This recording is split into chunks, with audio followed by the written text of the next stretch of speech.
Hello, all of you risk takers and truth seekers to Podcast Life, the Battlefield. Today we're going to talk about few things you never wanted to talk about. Number one, shame. Number two, does your inner voice talk to you, but you are afraid to say to your loved ones, your friends, maybe your partner, that spirit spoke to you what to do? Well, if you are afraid to say these things, you're going to learn today why you should listen your inner voice. And thirdly, let's talk about sex, baby. Let's talk about you and me. Ladies and gentlemen, today, exclusively for Live the Battlefield, my guest in studio, Kathleen Erica. Kathleen, welcome to the studio. Thanks for having me. Kathleen, look, I try to not to sing too much. I think they're going to pick up that song. I was going to join. Let's talk about sex, baby. Let's talk about you and me. Now, this is very unusual story about you, right? Yeah. First of all, I want to say thank you for accepting my invitation today. I truly believe there's going to be a lot of women going to learn from you things they are maybe ashamed to admit, maybe ashamed to share, to talk. So let's go start with your story. I want to start with a spirit call, right? I know you're going to laugh, guys. I know it's difficult to say to yourself that your inner voice telling you something. In Kathleen's case, spirit called her. So Kathleen, share us story with a spirit which changed your life career. Your life entirely. Yeah. Oh, yeah. I never saw this coming. So I had trained as a birth doula, which is a professional support person for the journey of pregnancy and childbirth. Mm-hmm. You know, I was dreaming of getting that phone call at 3 a.m. It's time. Let's go to the hospital or come to our house. Yes. It's time. And I was planning on welcoming babies into the world. And I actually have a teacher of mine, spiritual teacher. She tipped me off. She said, I feel like you're not going to start taking on birth clients straight away. Okay. There's something else that life wants you to learn that no doula school is going to teach you. Okay. And it's going to seem unrelated. Like you might end up working in a fruit shop thinking, what am I doing working here? Like I've just trained as a doula. Trust the path. I promise you, wherever it leads you, it is absolutely connected to birth work. So I thought, okay, fast forward to maybe a month later or 2 months later, I am moving through some heavy emotions, and I was looking at, like, my boyfriend and I at the time were looking at breaking up, and I was living in Berlin, and so that I was going to go back home to Australia. Everything was going to change. So I'm in his bedroom just letting it out through dance. Dance has always been my meditation, my medicine. Yes. And after about an hour, he comes upstairs and opens the door, and he sees that I'm dancing, and oh, you're dancing. Can I stay and watch? And I didn't think anything of it because he's seen me dance all the time. But actually in that moment, I felt a big shift in my body after just me on my own, just fully embodied, dancing, and then him coming into the room. Suddenly, I was in my head. Yes. And I lost my flow, and I was just hyper aware that I was being watched. I was wondering, what did it look like to him? What is it, do I look like an idiot now? Does this look, just look like I'm trying to dance for him now? And I just was so many stuck. questions, Yeah, and so I just felt into this shyness. And because at the time I had this idea to do dance workshops for pregnant women to help get them out of their busy minds and back into their bodies, what does your body want you to do? When I noticed that I wasn't in my body in that moment, I thought, well, I can't run these workshops for pregnant women and teach them the art of embodiment. I got to walk my talk, and I'm not embodied right now. I'm totally in my head. And so I just had this thought like, oh, okay, I've got more work to do. Okay. And it was as if I had asked a question. This voice dropped into my head and said, go to a strip club. And I laughed it off at first. I was like, yeah, okay, sure. Let's go stop. The voice pop up in your head, we call spirit, say, go in a strip club. Yeah. So let's go do a little recap. Your boyfriend is watching you. Yeah. You're on the cusp of breaking up. Yeah. you're preparing yourself to help the women to bring the babies in the world. If I can say this, I think that's the most. I'll tell you something unrelated to anything else. I think there's nothing better on this planet than the sound of the babies. This is my personal opinion, right? So let's come baby back. laughing. Baby laugh, all this thing. I think the world, it's always think myself, the world has a chance, right? Fighting chance with the new generations of babies. Yeah. And then Spirit pop out. Let's go back to Spirit. Let's go in a strip club. Yeah. Not in 7-Eleven, no rob the bank, not throw your boyfriend to the window. Strip club. Yeah. Go to a strip club. In Berlin. In Berlin. Germany. Yes. In 3 o'clock in the morning. Yes. Okay. Well, I mean, it wasn't specific, but that's where I was living, right? So Amazing. Please. So I laughed it off at first. And I thought, okay, yeah, sure, whatever. And it came back. It said, no, really, go to a strip club. The women there have access to something that you don't, and they're to be your next teachers. And so that was my first lesson in humility. Like, okay, what am I going to learn about birth from strippers? What am I going to learn in general about life, about anything from strippers? Yes. You know, I still held some prejudice and,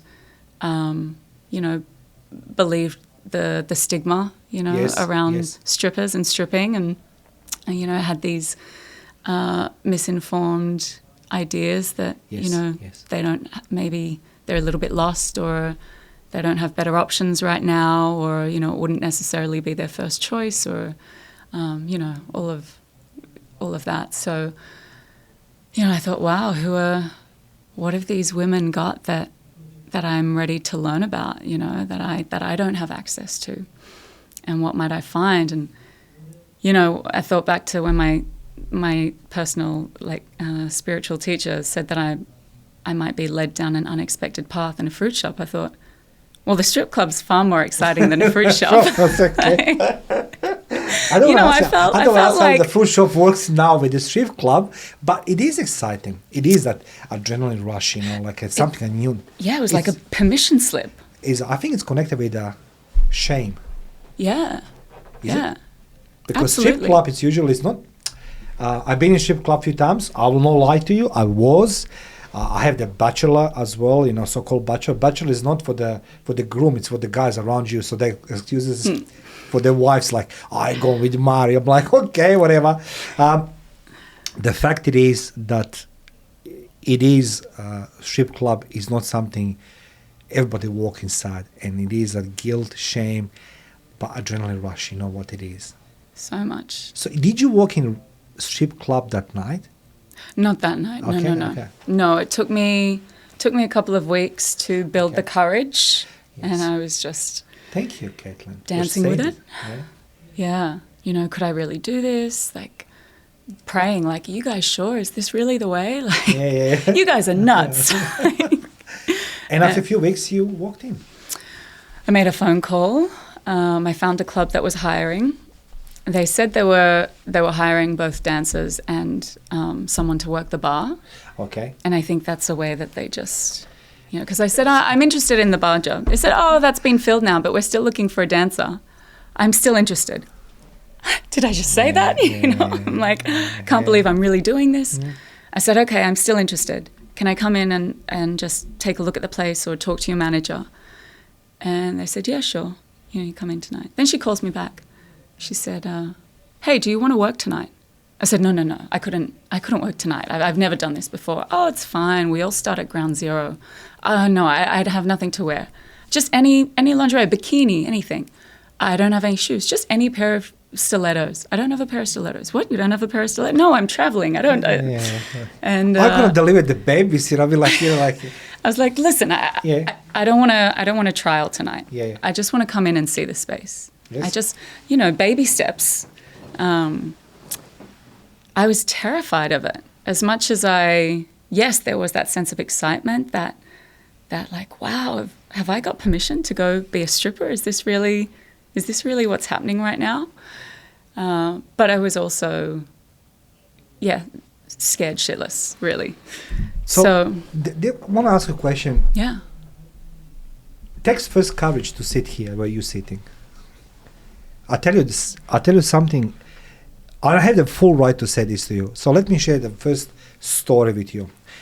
On Sunday, I went on a beach, Balmoral Beach. There was a beautiful couple there. You know, I mean, it's a beautiful couple. Young guy, full of tattoos, alpha male, killer. You know what I mean? Everybody looks him. Ugh. And I was there, you know, sitting with my friend under our little tent, and like a two stooges, you know what I mean, eating the fruit salad, you know what I mean, talking about dieting in the last 50 years and everything else. This guy, he tries to erect a tent, right? Anyway, long story short, I said to him, I know it's difficult. Leave the instructions. It's just a one sheet, you know, which need to go in the middle, need to just separate the sheet to like, they have the tent. After 45 minutes, he stood up, he kicked everything around. His girlfriend, she was so embarrassed because he couldn't make the tent. It's a big material sheet. Just, I said to myself, this guy will sell everybody's story how he's brave, courageous, and everything else. And I call this the biggest bullshit. And I tell you this because there's so many men who talks how the brave they are. Now, today I have you, Caitlin, here. It takes a lot of courage.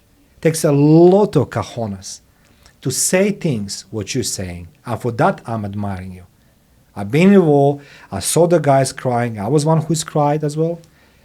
Courage has nothing to do with this. What you did, it's a pure bravery. This is you risk everything to do things, you know what I mean, you've been called up to. So now, you walk into a strip club. I walked into the strip without club. stilettos.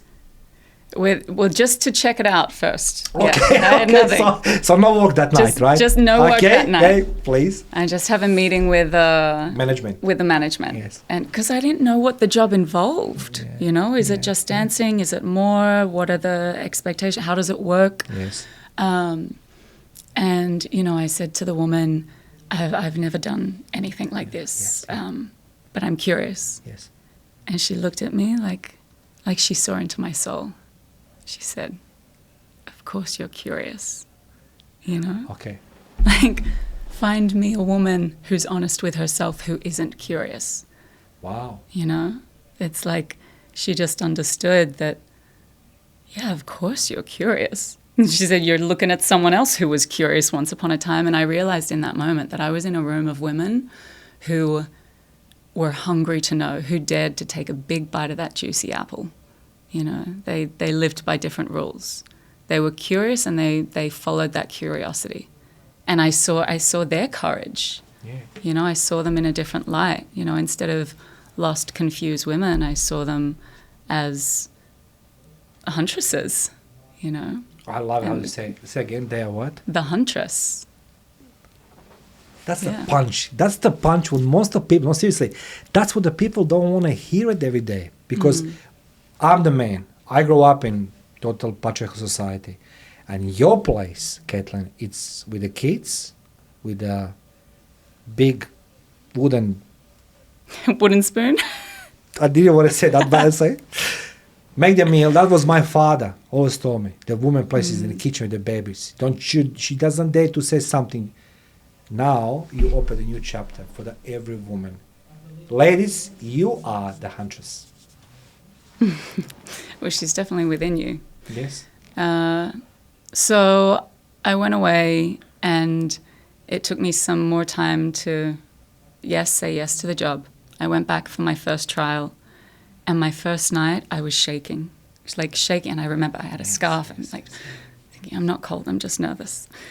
And the doors had opened, but we didn't have any customers yet. So the girls are just on the floor hanging out, and there's one woman who's up playing on the stage. There's mirrors all around, so she's checking herself out, and you know, she's got her phone there and she's taking photos of herself. Okay. And I am sitting maybe 1 meter, 2 meters away from her. Yes. And I was so triggered. I was so triggered by her, and I wanted the earth to open up and swallow me whole. And I thought, what am I doing here? These are not my people. Like, this is so, like, what am I doing here? This is so cringe. Like, this girl, she's just loving on herself so much in front of everybody. Like, no shame. No shame. You know? And then this, like, wiser voice raised up inside of me and said, Caitlin, standing in front of you is a woman who has given herself permission to enjoy this body that she's in this lifetime. And why shouldn't she? And would you prefer something else for her? Would you prefer that she had lower self-esteem? Would you prefer that she lacked confidence? Do you think that would be better for her? Would that be better for you? Would that make you feel more comfortable? Is that what you want? So I thought, all right, checkmate. I know why I'm here. Like, this is exactly why I'm here, to learn permission. Because I was running a script, running a story of the too much woman. You know, who does she think she is? She thinks she's so good. You think that's because our upbringing, our parents, society, all these things? Yeah. There's a lot of judgment, a lot of expectations on women, but a lot of judgment from within the sisterhood, from within womanhood. Women judging each other, shaming each other. Women have a strong, a tendency to shrink themselves, to make themselves small. So you say to me that women have a tendency more to, as you say, judge by each other, right? More than, okay. Yeah. Why is that? That's a jealousy, or it's just I'm better than you because you're stripper, I'm a manager in some company, or is that what it is? Or yeah, but I dare say even the sense that I'm better than you comes from a part of jealousy. Because if you were so happy to be the manager of the company, why would you care? Yeah. You'd be like, great, go for it, girl. I like it this year. That's exactly, that's a point. That's a point taken, yes. Whenever we're triggered by someone else, they're mirroring a part of ourselves that we haven't made peace with, that we're in denial of, and that's why it hurts. That's why it hurts, yes. That's why it hurts, because it's pointing out our separation to ourselves. I make this part of myself okay, but I deny this part of myself. That hurts, And the reality is that we're all of it. And so that's what the work I do is all about. It's just, let's get real. Let's look in the mirror. Let's see all of ourselves and take ownership of all the parts of ourselves, because it's exhausting to fight it and to be in denial and pretend that we're not these full spectrum women who are fiery and get angry and throw tantrums and are soft and gentle and are vulnerable and are intuitive and are sexual and all of it. We are all of it. That's just the reality of being human. You know what amazes me with you right now? How soft-spoken you are. And then as you talk to me, right? Not just to me, to all listeners and viewers. Guys, I'm going to put in comment section below all Caitlin details and the social links so you can contact her, particularly all you ladies to become huntress. Contact Caitlin. But before that, I wanted to say something. You're very well-spoken, soft-spoken, but there's an energy comes behind you like a Jedi, which you are, no, seriously, like you're coming and your knowledge, your experience, you being, feeling ashamed, being judged, and all these things, you're passing on the women in your training sessions. I'll call this later. That's what I'm thinking of. That's the reason why you come, because you say, I've been there, so I give you my knowledge, my experience, so you can, guys, feel better in your life. Am I right? Yeah. Okay. Yeah. And this is the work, right? Because if I were, when someone has moved through all of the pieces to land in a place where there's no charge, it's just factual. Yes. Take it or leave it, It's your loss if you don't. Yeah. But if I have to, get really animated and activated in order to convince you, I'm really just trying to convince myself. It's very well said, actually. I'm surprised. I didn't expect our conversation is gonna go that way, that you're gonna educate us all more on these things, because, stripping is one thing, but being human is another thing. And humility, there's no number we can call to someone to teach us humility except a person like yourself who's been in position to see the world good and bad. To see the world, who judge your world, who embrace you. So let's go come back to the stilettos, and you saw this woman taking the photos. That was the last thing you left, and you done your first night. I did my first night. So Give us that one. Give us that. I want to know how have you felt. So the first customers came in, and I'm trembling, and I'm thinking, oh my gosh, this is gonna fall flat on its face. I'm gonna get on stage, and I have to try and be sexy for these people. I'm gonna look like a baby giraffe, that can't walk. Oh my god! And just keep falling over. Oh my gosh! And I get up there, and the music starts, and I just go into the music. Okay. And really beautifully, the first customers we had was a woman and a man. Mm-hmm. The woman was leading. She's dragging this guy in. He didn't really want to be there. He was he was one of the type of strip club customer that wouldn't choose to go there on his own and doesn't want to feel like he's objectifying women. So he was very much head down, didn't know where to look, and very non-threatening. And the woman was just eyes wide open looking up. Oh my gosh, you're so beautiful. You're amazing. You're beautiful. She was just gushing. Okay. And so I'm on the stage just getting lost in the music, really, truly just disappeared into the song and felt at home and found my happy place. And it was so beautiful to be met by this woman who was so just pouring into me, pouring in adoration. And it was this beautiful moment of, I felt like I was just being carried by my guides, by spirit. You felt effortless. It felt like spirit recognized how much of a big step this was for me. I was trembling. It wasn't easy. And because I had taken that leap of faith, I was caught.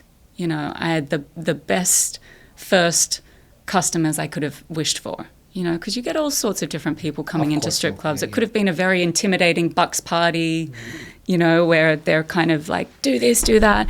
But it wasn't. It was a very soft, gentle landing. And it just reminded me that, when I get that cue to take a leap of faith, I'm going to be caught, So it was a really beautiful moment. May I ask you a personal question for the all viewers and listeners? Yeah.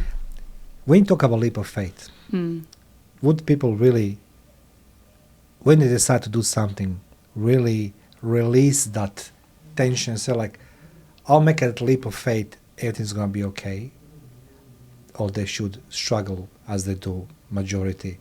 I like to do it, but statistically speaking, they say 92% of the people will never, ever step out of the comfort zone.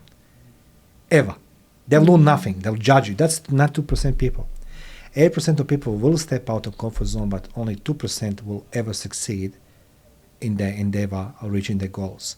But I'm asking you, as somebody who experienced this, a leap of faith, when the people take, should they hold the brakes or should they say, I've now done it, let it go? What a Caitlin will advise to every man, every woman? Look, we all have different motivators. Yeah. And for me, my sense of failure is not falling over. My sense of failure is not trying, is not doing it. So I knew that I would be happier with myself as an old woman looking back on my life knowing that I did it. Yeah. I got in the game, I took chances, I took risks, I failed, I crashed, I burned, whatever, that's part of it, that's how we learn, it's how we grow, it's how we expand. And I'm really motivated by a desire of freedom. Yeah. At any point, excuse me, I think at any given point in life, we're moving between these two poles of freedom and safety, freedom and security. Sometimes we're wanting to go out and try new things and to expand and break free, and freedom is really important. And at other times, we need to go back to safety. Yeah, and we do that every day. Yes. When we need to sleep, what do we need? We need a safe place. That's why we go to bed. That's why we have our home. We have that desire. So yeah, we're constantly moving between these poles. A lot of my life is lived seeking freedom. But being able to understand that people are making their choices from different places. If someone's making a choice to stay safe, I know what it feels like to need safety. You know, it's nothing to be ashamed of. It's nothing to be like, oh, you're not taking enough chances. They're not in a space to. If they had enough resources to feel safe enough to take that chance, they'd be seeking freedom. You know, I am try to hold back, you know, to not interrupt you. But as I say, as somebody who spent a lot of years in military, particularly I spent 5 years in a war. And even today when I do my podcast and listening to other people overseas, there's a one trait nobody see it. And that is who you're learning from. And I will anytime choose you over many public speakers from across the globe for one simple reason. Because you're demonstrating how it can be done. And for that, I'm seriously commend you, because it's easy to say, do this, do that, but you know how to do it. Seeking the freedom over the safety, it's a very, very insecure thing. People love that security. Doesn't matter how difficult it is. Like, look how many marriages. Like, I was in one of those ones. You know, I knew it. Well, she was doing everything else, but, you know, I'm married to her. Like, you know, it's okay. You know, that's as long as that, you know, don't shake the boat. You know, I mean, I can swallow my pride. It was wrong. It's difficult. And now you're teaching us how to actually to embrace that leap of faith, because that we need to take a chance, as you say, because that's the only way how we're going to grow and learn. But they have to get to that point where they want it enough. Wanted enough. Okay. You know, they've got to take that leap on their own. You know, and if, you know, if someone tries to, you know, jump off a cliff and they're nervous, Yeah. they might fuck it up. Mm-hmm.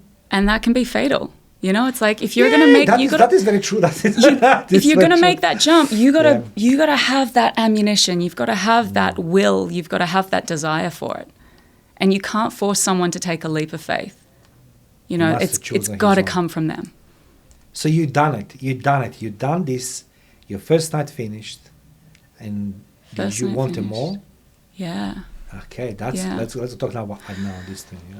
So when I realized in the strip clubs, what I was doing is, I had all of this, these stories, these beliefs, you know, this baggage, all of these expectations that I'm carrying around. How many of them are actually mine?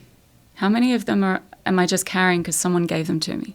School, society, religion, family told me this is what I'm supposed to want. This is how I'm supposed to be. And so being at the strip club, I used to say I was going to the war, I was in the war of conditioning, going front lines in the war of conditioning, you know, and I was really taking stock and seeing, like, is this true for me? You know, let's look at sexuality or sensual expression. You know, what's the truth of that? What about respectability? What does it mean? Am I still worthy of respect? Am I still a respectable woman if I'm taking my clothes off on stage in front of people I don't know? You know, does that impact my validity or my worthiness? What about asking for what we want? Asking for money? Asking for a tip? What about receiving? Do I feel worthy to receive money, or am I going to find ways to reflect it or shy away from it? Let's look at competition in the sisterhood. You know, why am I getting so triggered? Why don't I like this woman? Okay, let's look at it. What is she doing that I don't like? I hate it when she asks for money. Why should that affect me? Oh, it's because I don't give myself permission to ask for money. And I'm still in a scarcity mindset, like, save some for us, as if there's not enough to go around. You know, so every trigger, every moment, every person, every interaction was a teacher for me. And I got to learn so much and grow so much. And really, the biggest thing that I found was, yes, permission, but also I remember there was a point where I was dancing on stage in nothing but a thong, a G-string, and I was having the time of my life. And I thought, wow. Why did you have that time of your life? Can you just try to translate this into the everyday woman's life? Every woman daily life. Why did you feel free that other woman can feel same?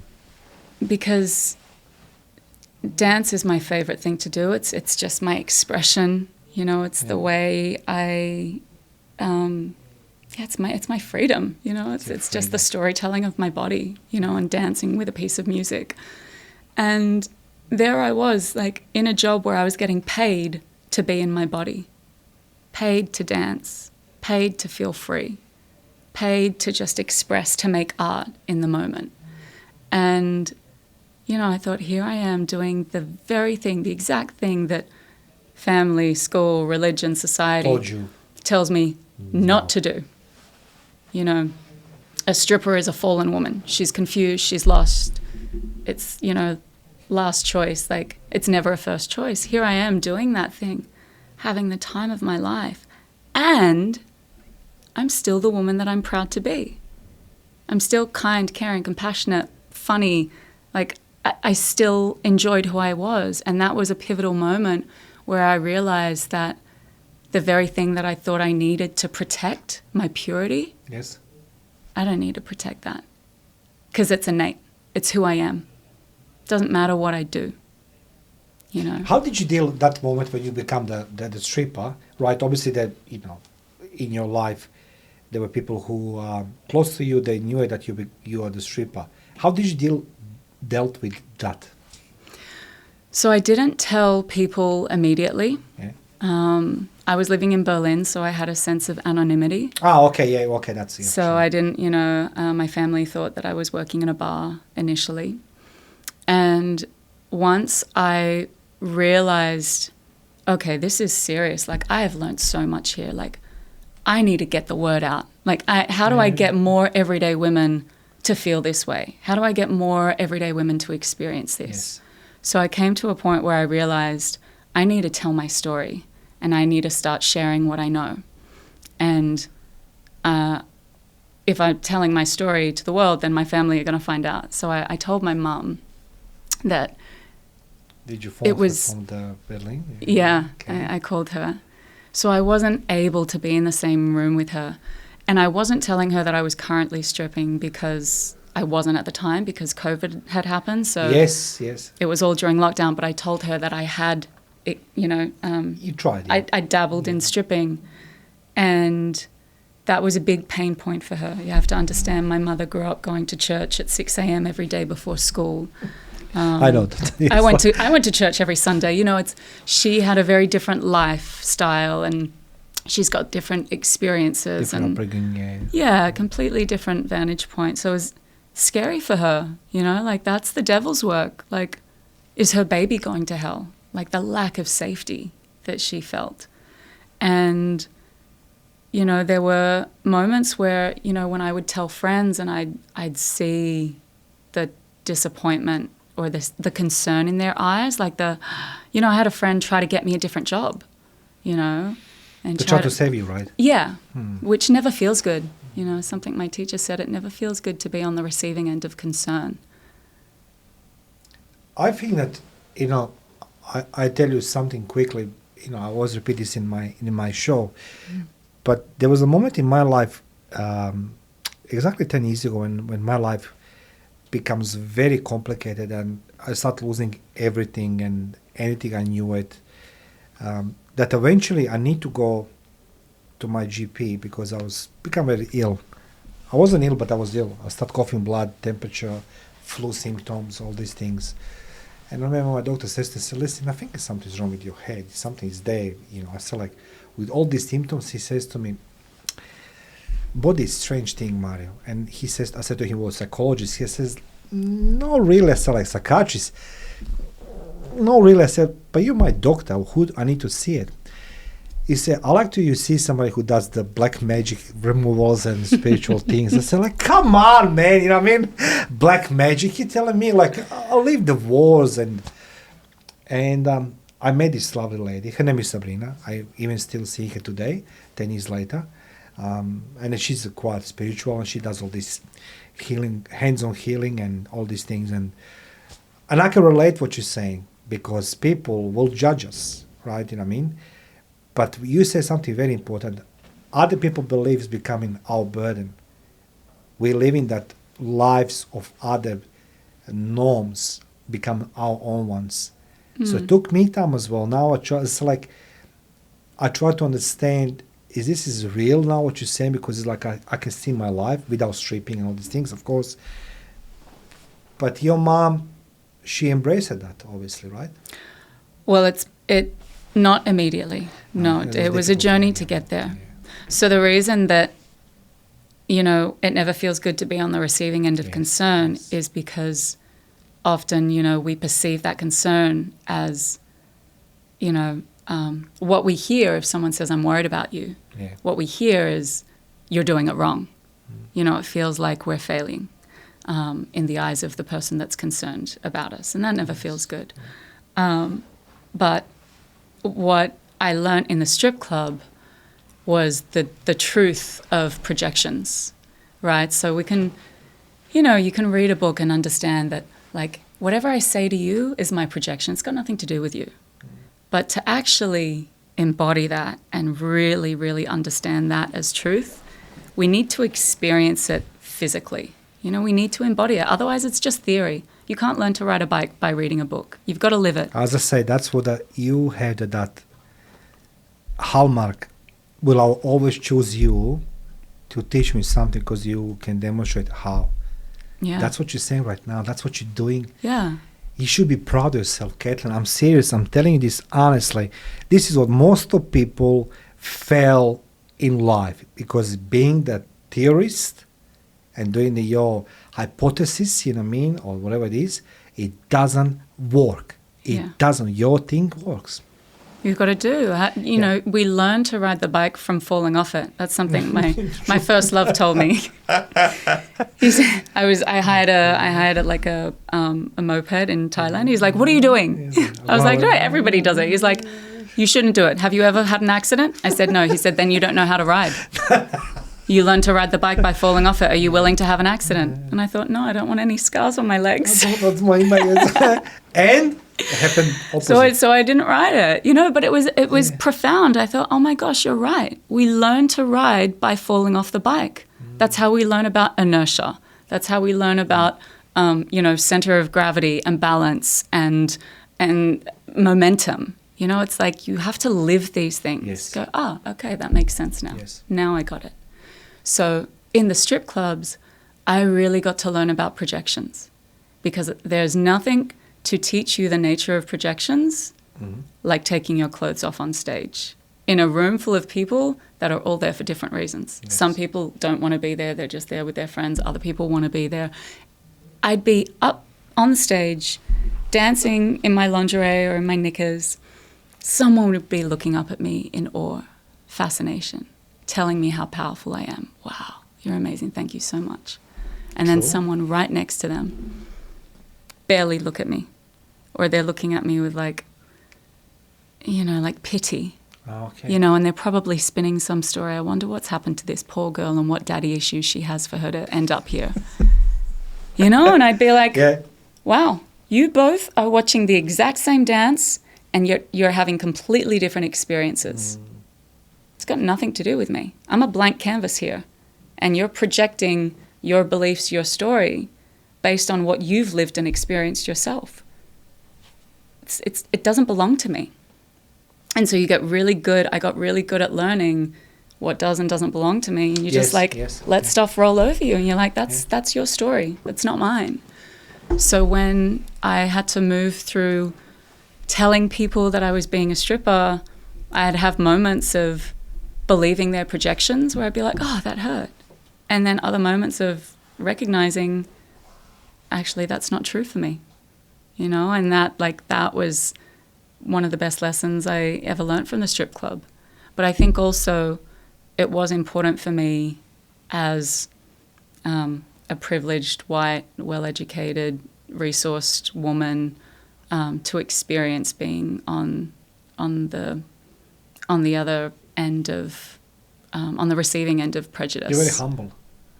You're very humble. Apart from being very, very, very well spoken and life experience you have, like there's not many people can say these things. What you say, I'm saying this because, as I said to you, like You have full right, you, credibility, in authority to say what women feels, how they feels on both sides. And I grew up as like in different society in communism, and my father was a patriarchal type, alpha male, you know what I mean, and everything else. And guess what, Caitlin? 1991 on 14th of July, the war started back in Yugoslavia. My parents left me note night before. We are okay. My father ran away. So he left me. He literally left me. And I think myself, you little bullshit artist. You told me entire life what I need to do, right? And now you left me because you're afraid. Most of people I know who's going to judge are the people who are the biggest cowards in the planet. And today, you again are inviting all of you ladies, the girls 18 plus, feel free to visit the Caitlin. I'm going to put in comment section below her website. It's CaitlinErica.com. I want you to contact Caitlin. Let she be your guide, your coach. So, you know what I mean? COVID come, no stripping. What did you done then? That's when I started building my business. Here in Australia, Creating.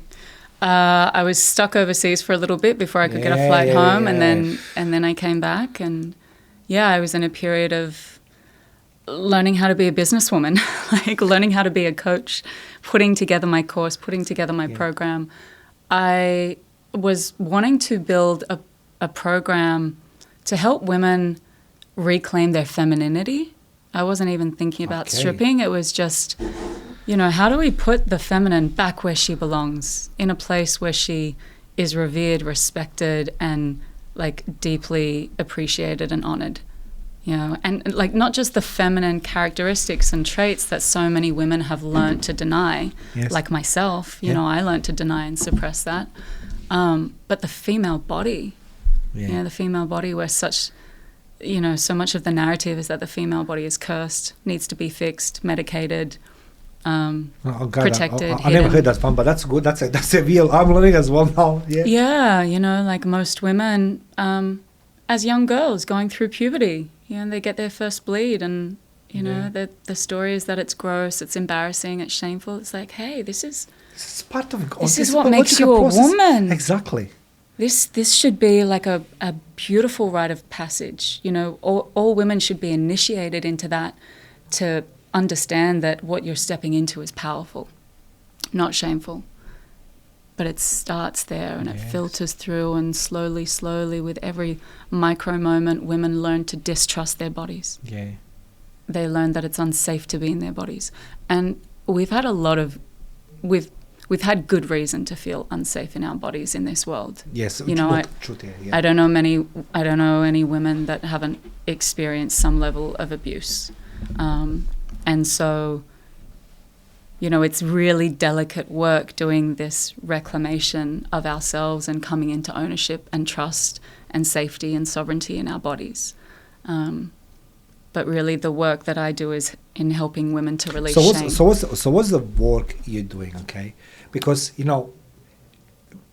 people maybe have the perception today when we start interview, we're going to talk about just a stripping, right? But your entire package, Caitlin. It's deeper. Exactly. Yeah. It's much more deeper because we talk about emotions and how people feel. We're talking, you say, reclaiming femininity, right? That's what you said. Like, that's such a powerful statement. Do you believe that women lost I don't know how to call this, magic of the being feminine? Feminism lost its femininity. Okay. Women, we weren't seen as equals, and we wanted that, and that's very fair. We wanted to be seen in our power. We wanted to be acknowledged and recognized for what we are. But in our confusion, this is a few decades ago, like we really stepped into our masculinity in order to attain equality. Anything a man can do, I can do bleeding, and we had to really deny our femininity to try and be recognized in this patriarchal world that honors the masculine and doesn't understand the wisdom of the feminine. Yes. you know, and so now women are reaching burnout.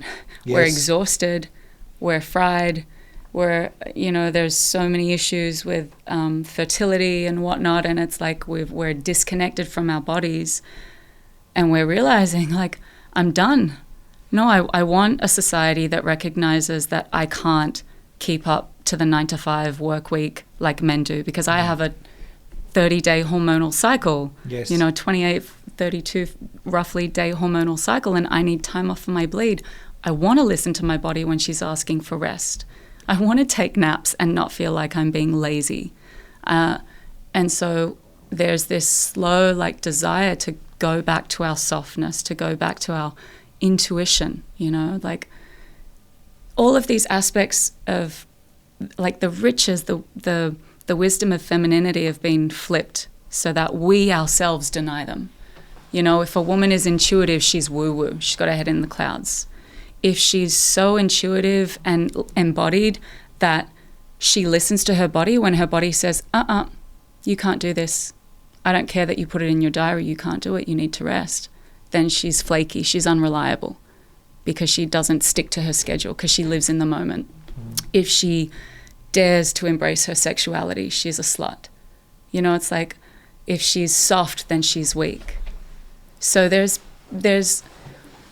been this cloud of fog around us, you know, almost a campaign smear against the feminine. And we're waking up to it now, and we're realizing, hey, actually, I want to be seen as an equal, but I don't want to have to shave myself down in order for you to recognize who I am. You know, it's like, if you judge a bird based on if you judge a fish based on its ability to fly, you'll never understand its genius. You know, the masculine. I mean, like, you know, like my brain is just I don't know. Like, I truly believe that whoever watches this right now, it's gonna reach out to you. I believe that world needs to hear more, Caitlin. I don't know how to explain this, but there is something about what you are saying, preaching, and you're sharing your knowledge and life experience. It's unique. Honestly, second to none. So this is not like the most public speakers or whatever, male or females. There's a plenty of women who are there, big names in arena of the public speaking, right? And I'm just listening to them and just listening to them. It's like, what are you talking about, right? You know what I mean? Like, but this is our reality. This is our wake up call. What you have, you know what I mean? I think that women, when I said ask a question, you know, how we lost femininity, like women, you know what I mean? You explained this very well. But the thing is, how the stripping helps this. Mm-hmm. Okay, now it's like, I got this one. Okay, enough revolution, okay? Okay. So, like, the question is, so you put in your business plan, so another step in your life has been open, and that is that you become the businesswoman. So you're not anymore the person from Berlin who was studying to help to deliver the babies, stripper. Now you become the businesswoman as well. Again, from the scratch. It all integrated. Okay. Okay, so I'm building this course. You know, I had this idea to do this course on reclaiming the feminine. And I'm in the shower one day, and that voice comes back. Okay. It said, you've got to teach the women to strip and get them to strip for each other. Okay. And I thought, no, oh my gosh, yes. Yes or no? They're gonna, it's just this pull, like, they're gonna love it. They're gonna hate me. They're gonna come for me. It's gonna be so powerful. It's gonna be so triggering. Like, just that push and pull of how powerful it would be. And at the same time, how many people would want to tear it down and how many people would be triggered by it. And did you say tear it down? Tear it down. Okay. From shame, from fear. Okay. What's the world coming to now when these girls are learning to strip?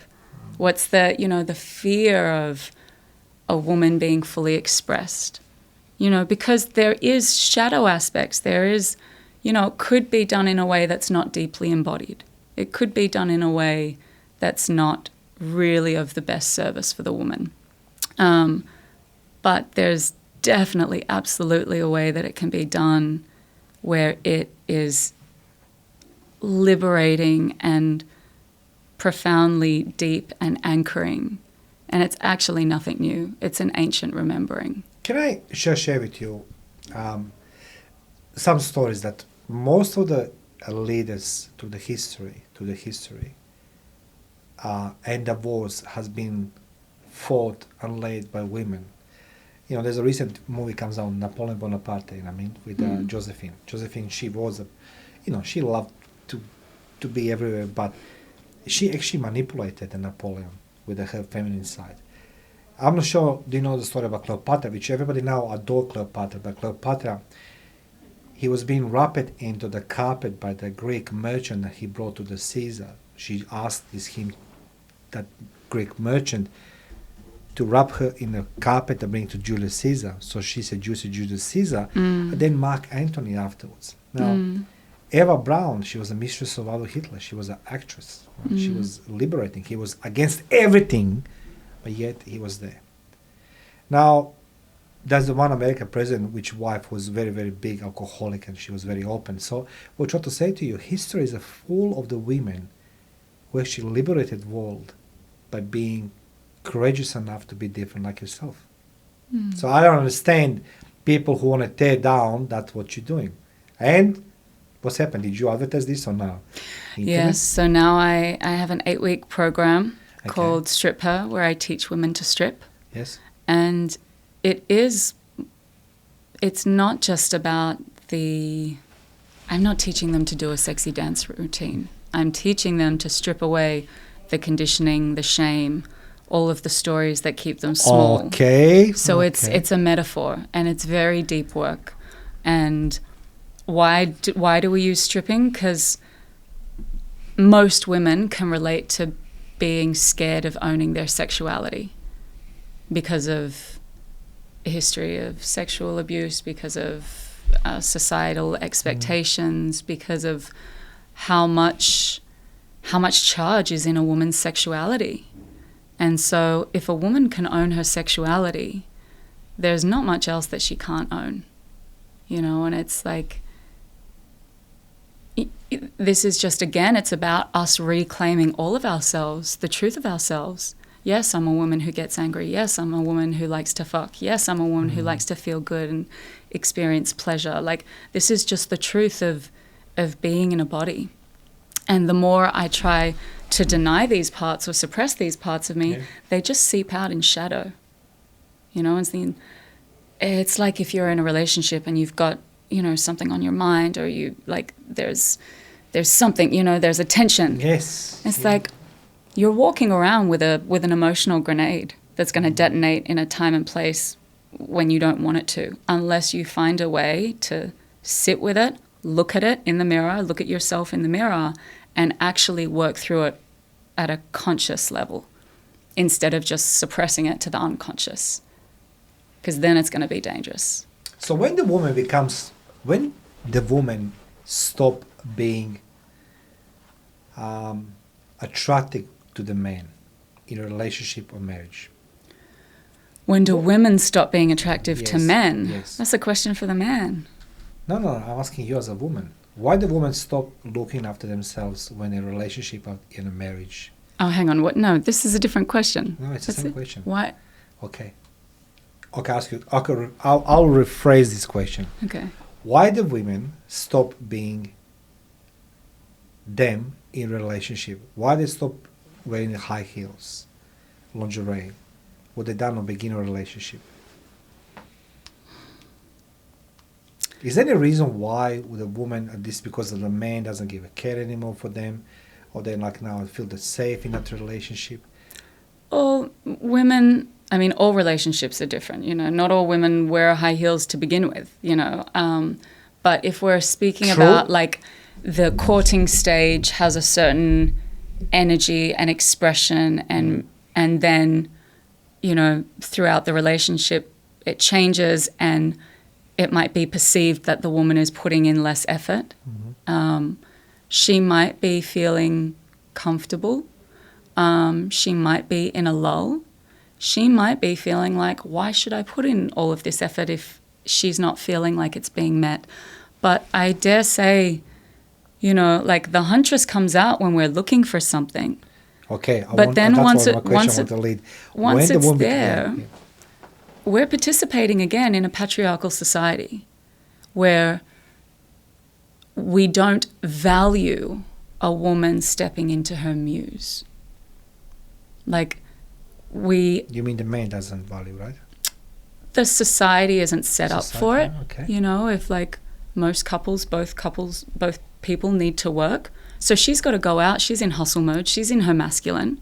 She's not in a place where she's like free to daydream and free to spend more time beautifying herself. She'll do that if she's like got a mission.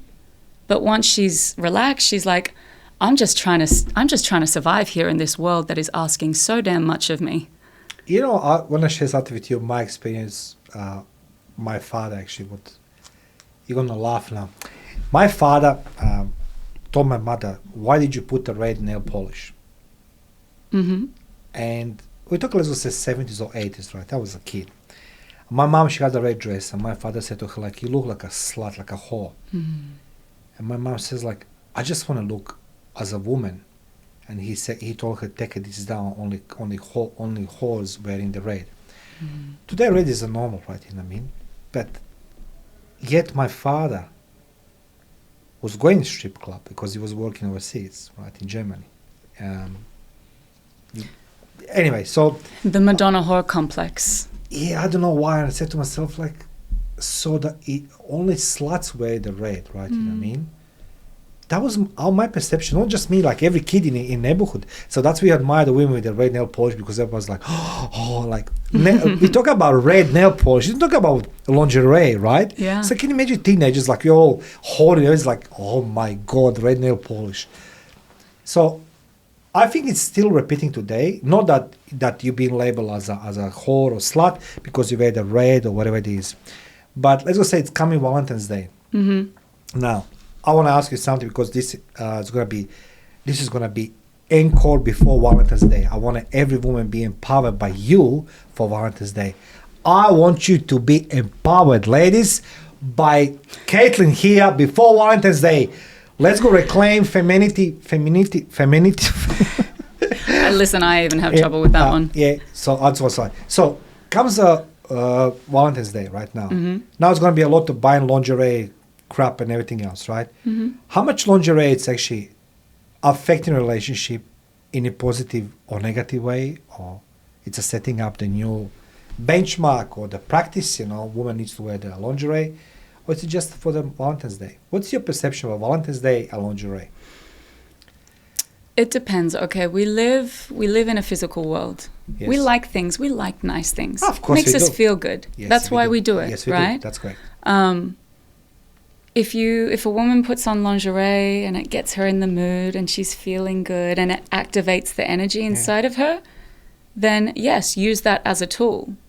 Okay. But if you're using that lingerie trying to get something, but you've not got the energy behind it, then it's going to fall flat and you're going to end up feeling disappointed in yourself. Do you teaching your clients how to bring that energy back inside of them? Yeah. Okay. So if a woman knows how to cultivate that, doesn't matter if she's in lingerie, it doesn't matter if she's in like sweatpants, because she'll ooze that energy from within. It's a frequency. And so some women love to wear lingerie. Great. Wear it. It's fun. It's playful. It makes you feel sexy. Yeah. She doesn't need it, but she also shouldn't feel like it's frivolous or it's meaningless, it's pointless. No, if it's a tool for you, if it makes you excited, it's valuable. But the main focus is on how does it make you feel. So if I understand correctly, lingerie you may or may not have. If you don't have energy, that lingerie means nothing. Yeah. Okay. What's a body without a soul? Without like a pulse, a heartbeat, the vital life force, chi energy. So in 8 weeks, what are women expecting to do with you? It's such a good business. Stripping her, that's correct? Strip her. Strip her, sorry. Strip her. I apologize. Strip her, no stripping her. Strip her has nothing to do with the stripping, but it's actually building that feminine side and energy and, take the shackles of the society, everything else, you know what I mean? Yeah, yeah. And that is the stripping as well, like the nakedness. Yeah. If I've met all of the parts, if I've met my own monsters, I can walk into any room and, if someone, if you asked me at the beginning, is there any question you don't want me to ask? Is there any question that I didn't want you to ask me? That's correct, yes. My answer is no. Yeah. Because if there's any question I'm afraid of you asking me, then I've got more work to do. Tell me something. I'll hear from you. Imagine the room now. Room full of people, networking event. Yeah. Male and females. Yeah. How many men will turn their head when they see you walking?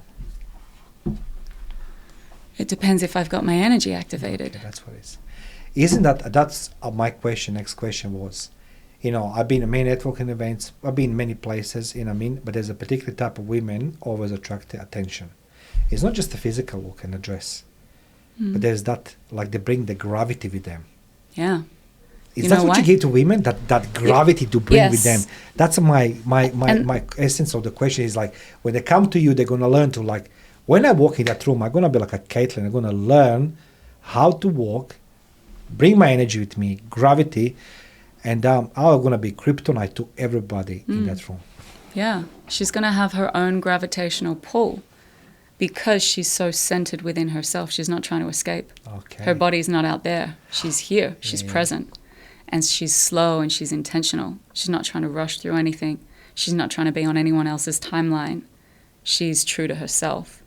And a woman who is true to herself and in full ownership, she's got something that every woman wants. And she turns heads.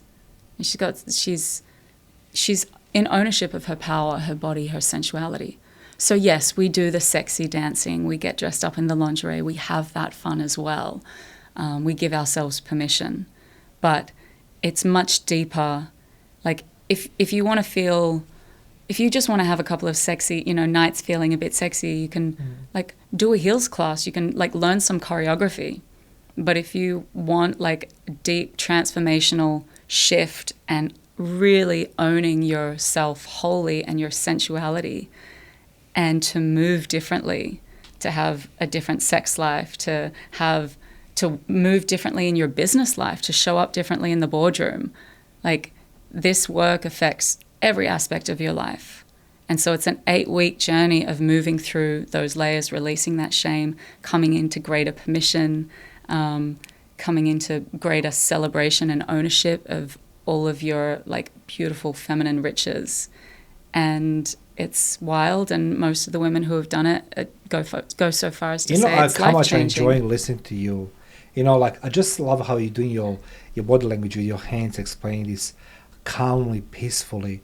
And that's a guarantee for success. I have a few more questions, but this one is in relation, sex sells everything, and social media. Let me start with the easier one, social media. Today, I'll speak as a man, right? I'm 50 years old man, and I'm present on social media and everything else, and it's a competition over there. Competition. Women, I know what's happening, but I think it's competition. Who's going to look better, be more attractive, be more seductive? Everyone's a personal brand. But you can't maintain this, that appearance in public, which you're doing on the pictures, you know what I mean? Bless you. So, you know what I mean?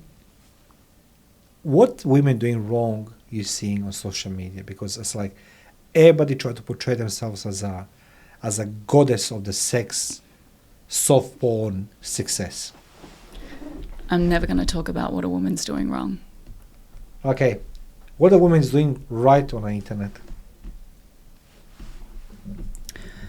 Look, if she's being true to herself, if she's doing it because it sparks joy inside of her instead of doing it from a place of obligation, feeling like she's supposed to do this, I have to do that, otherwise XYZ, then whenever we're in a place of should, we're living outside of ourselves. We're living for somebody else. I should, put on makeup before I go to work. According to who? Anytime we're in should, we know that we're living for someone else and we're giving our power away. But when we're doing things from a place of inspiration, just inspired action from desire, from joy, from curiosity, that's when we know we're living for ourselves. And there's no right or wrong. We can live for the other person. We can put our agency outside of ourselves. We're just going to find out in time that it doesn't feel as good as living for ourselves. So it's not right or wrong, but it's going to feel better for her if she can. I like it how you reply to me. I'll never say what a woman doing wrong. This is typical male question.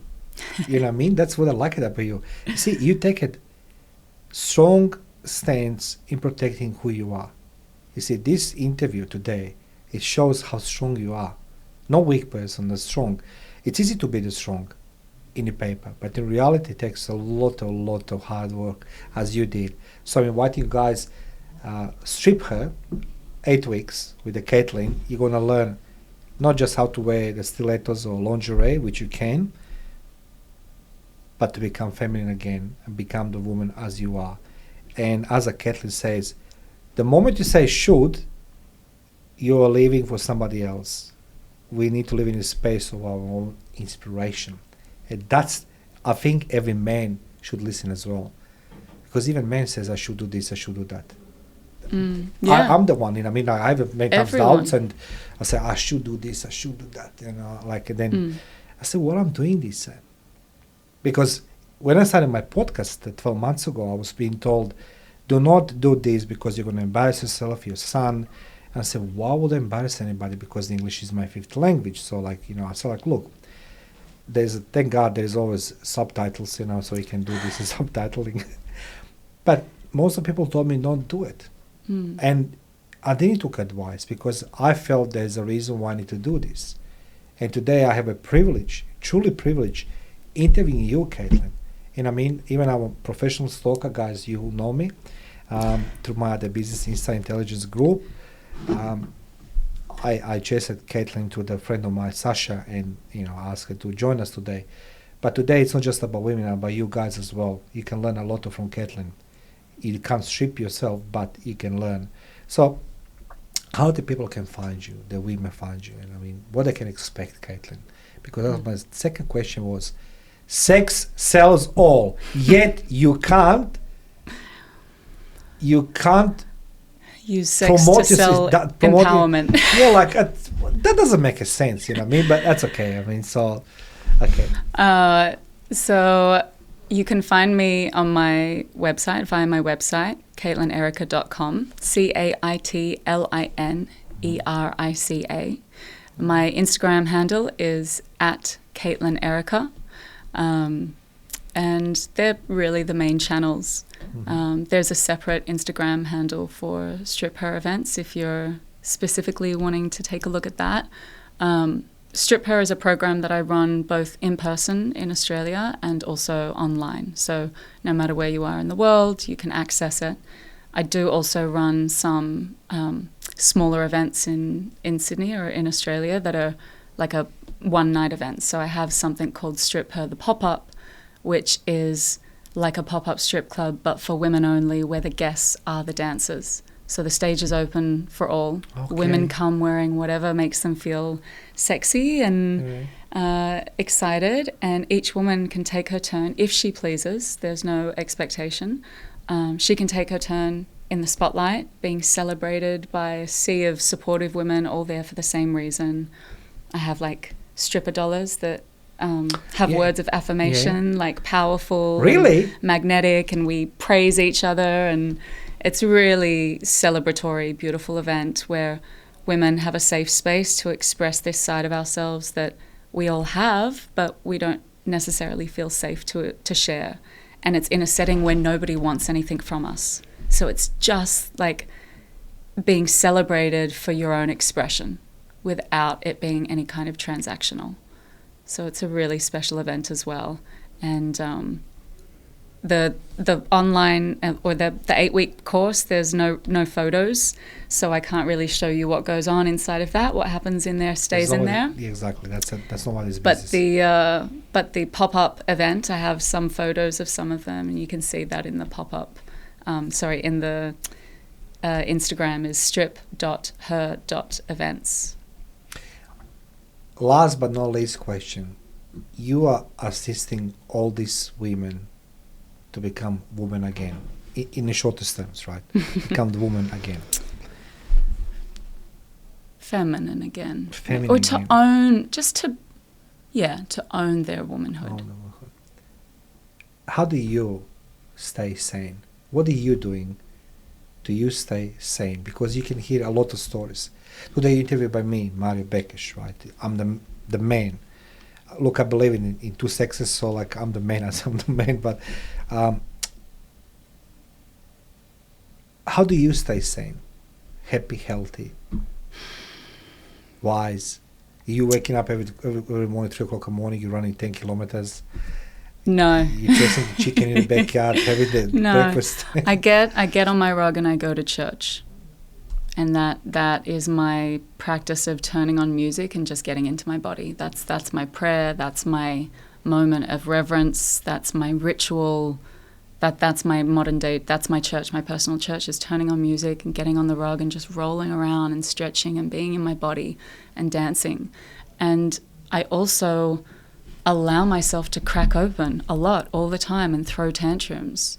You know, if I feel like I'm holding on to something, if I feel that my body needs to be expressed, I'll find a safe place to go throw a tantrum. I'll go get in my car and drive and scream and turn up the music, or I'll bash a pillow. Like, I get it out.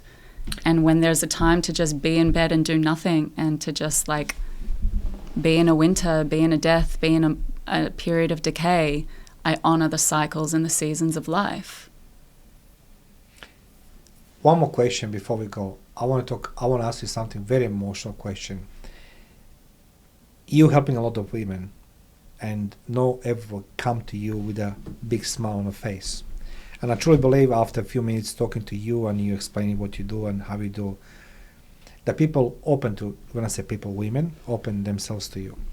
Yeah. And the tears start flowing. Mm-hmm. You experience the shame and judgment. To any woman feel weak and cries, what would you give advice? What would Kathleen Erica give advice to any woman feel vulnerable this very moment? What to do? I think of the acorn. Does the acorn realize as it begins to crack open that it's becoming an oak tree? Or does it just feel the cracking open and feel like that's it, that it's an ending, that it's breaking? I didn't know where this conversation, how it's going to go, but I feel pacified in this conversation. Me. Guys, you know me very well. Ladies and gentlemen, I'm going to put the comment section below all the details. You can contact Caitlin. Particularly all of you ladies, become feminine again. And I'm strongly suggesting, if you feel that you have a need, talk to Caitlin. Not just about stripping, but strip your shame, being judged, and many other things. Caitlin helps here. I become very calm and peaceful like you are, which is usually not me. Like, you know, I'm hype, you know what I mean? Like, but I enjoyed our conversation today, Caitlin. I want to say thank you on behalf of every woman I know, I never met, I will meet, and you're going to help them. Thank you for being you. Honestly, thank you for being you. Takes a lot of balls to be you, and takes a lot of courage to say things you say today. Or a big pussy. Who? Big pussy energy. Yeah, like, A woman doesn't need balls. What is this? No, like, what did you say? Ladies and gentlemen, CaitlinErica.com in comment section below. Feel free to contact her. Strip yourself, ladies, with Caitlin and become the feminine again. Caitlin, thank you very much for being my guest today. Thank you so much for having me. This has been great. Thank you.